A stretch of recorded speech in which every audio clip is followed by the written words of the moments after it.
Labor News Conference. Welcome to another edition of Labor News Conference, a public affairs program brought to you by the AFL-CIO. Labor News Conference brings together leading AFL-CIO representatives and ranking members of the press. Today's guest is Irving Brown, AFL-CIO International Representative and U.S. Worker Member of the governing body of the International Labor Organization.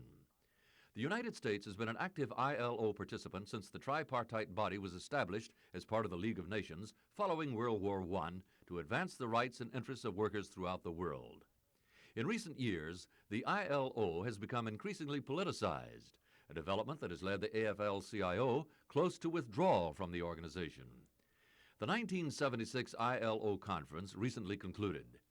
Here to question Mr. Brown about how the AFL-CIO views the organization in light of that session, and whether the problems that threatened to end the Federation's participation in the ILO a year ago have worsened or have eased, are Dale McFeeters, labor correspondent for the Scripps Howard newspapers, and Robert Dobkin, labor correspondent for the Associated Press. Frank Harden speaking. Now, Mr. Dobkin, I believe you have the first question. Thank you. Mr. Brown, last November, the United States served notice of its intent to withdraw within 2 years from the International Labor Organization because of the admittance of the Palestine Liberation Organization to observer status. You've just returned from a meeting of the ILO in Geneva. Can you tell us what, if anything, has changed since November? Well, first of all, Mr. Dobkin, I think it's important to point out that we left in protest of the recognition of the PLO for observer status, but that is not the sole and single reason for our departure from the conference, nor is it the sole reason for the sending of the letter by Secretary Kissinger to the ILO, giving them notice of withdrawal within 2 years, according to the Constitution of the ILO. But it was based upon the feeling that 4 basic principles had been violated for many years, and the PLO issue and the PLO problem was sort of the straw that broke the camel's back. And the basic points upon which we feel the ILO has departed over the years from its basic principles and from the program which has permitted the ILO to render such great service for international labor standards was, 1, the tripartite principle. As you know, the ILO is made up of management, labor, and government. It is unique in that respect. It is the only world body where labor, management, and government participate and have the right to vote on these basic economic and social problems of international nature. Secondly, it was the over-politicalization of the ILO, which is primarily a technical organization. That meant that over the years, since the entrance of the Soviet Union and some of the more extremist elements of the Third World, they tried to use the ILO as a forum for these political objectives of theirs. Thirdly was what we call the double standard, namely that it was all well and good to condemn the evils and vices of the so-called dictatorships of the right, let's say Franco, Spain, Chile, etc., with which we agree that they should be condemned. But there was nothing said, nothing done in terms of the evils and the wrongs and the violations of free trade union rights and human rights in the Soviet bloc, in the communist country. And fourth was what we felt the constant violation of due process. By that we mean, for example, to condemn nations or to condemn people before going through a due process, adopting resolution without real investigation. The great value of the ILO is the ability to investigate and to go into countries and to check whether or not they are implementing what we call the fair standards that we have elaborated in a whole series of hundreds of conventions of an international nature. Now, these are the basic reasons that we led to supporting the U.S. government's letter of notice of withdrawal within 2 years unless this is corrected. Since June, and as a result of the recent conferences that just took place in June of this year, we can say that we have made progress in the direction of the correction of some of these, what could be called diversions from the basic principles of the ILO. We've come a long way, but we still have a long way to go because there is still not sufficient reform of these basic points that I have outlined as our part of our criticism of the ILO. And therefore I can say we are still in, we are making progress, we hope to continue the fight, and we hope to be able to correct it so that we don't have to leave. But if they're not, we will leave. Mr. Brown, let me ask a package of related questions. First of all, what benefit, except for the aggravation, does the United States derive from the ILO? And secondly, is the ILO worth saving? And thirdly, what does it do that we couldn't do bilaterally with other countries on an individual basis? Well, I think those are fair questions, but if we looked at it purely in terms of our own narrow interests, there is nothing that the ILO can do for the United States. But to the extent to which the United States can participate in an international body that can help not only in a humanitarian sense, but in terms of a certain kind of self-interest, to protect labor standards and to raise labor standards throughout the world, we can reduce the kind of competition that leads sometimes, and in recent years, many times, to the reduction of jobs for workers in the United States. The extent to which there is an incentive, and more incentive, for American employers to go outside and use cheap labor and to use, especially in the developing countries, and build factories there and take jobs away from American workers. To that extent, the American people and the American workers are hurt. On the other hand, to the extent to which, through a body like the ILO, we can really move in the direction of better international labor standards, we can certainly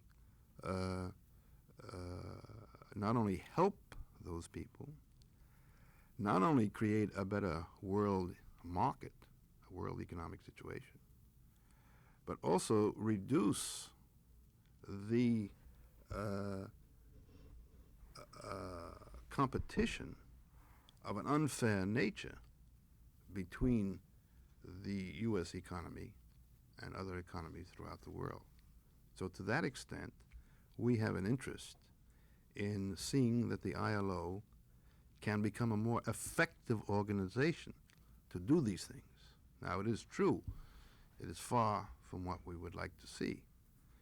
But even if we take Western Europe 25, 30 years ago, the competition between the low wages of Europe and the high wages of the United States were a problem. Today, that is not basically a problem. And in many other countries in the developing world, it's become less of a problem. Look at Japan, the extent to which Japan has come up. You have a situation where this has helped in terms of the international trade situation of the United States. Now, in terms of having direct bilateral relationships, in some respects, one can make a case that perhaps the United States would be better off to just have direct bilateral relationships and deal with those countries with whom they can deal on a rational basis and on a basis of having some common devotion to basic ideas of freedom and democracy. And I wouldn't argue with that. But I don't think that necessarily excludes doing whatever we can in multilateral bodies where we can achieve some of these results that will help not only a part of the world which, for example, is earning less than $200 a year, but also help ourselves in bringing up to levels where you have not only less competition in international trade on the basis of wages, but where you have a greater expanding market. Because the essential problem of employment or unemployment, which is now hitting us all over the world, the United States as well as other countries, can never be solved purely on the basis of national legislation or merely on the basis of bilateral relationships.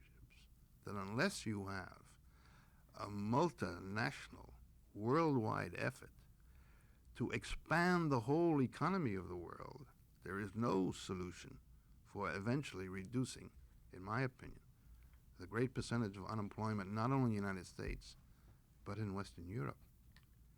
This has been true of the internal development of America in its economy. Years ago, people talked about technological unemployment, but that never materialized because there was a constantly expanding market in the American economy. This has to be true today on a worldwide basis. And there will be never a solution to what is a serious international economic crisis today unless you can lift up the whole world market, the whole world economy, and the extent to which within the ILO we can contribute to that on this tripartite basis where we deal with the employers and the governments, then it is worthwhile to stay. Mr. Brown, you outlined the 4 main points of objection to the ILO. In which has there been improvement and in which has progress been poor? And also, is there full agreement on all these positions among the 3 sectors of the U.S. delegation to the organization, the worker, employer, and government? First of all, let me say that there is full agreement between employers, government, and ourselves, the United States. We have all supported the letter of Kissinger. And we felt both labor and management were really the prime movers in bringing this about. Secondly, I would say there has been specific improvement, let's say, for example, on the question of tripartite machinery, labor, management, and government. The last conference in June put through a recommendation and a convention, an international convention, which sets up and proposes to the expansion of tripartite machinery, not only on this worldwide basis, but on a national basis.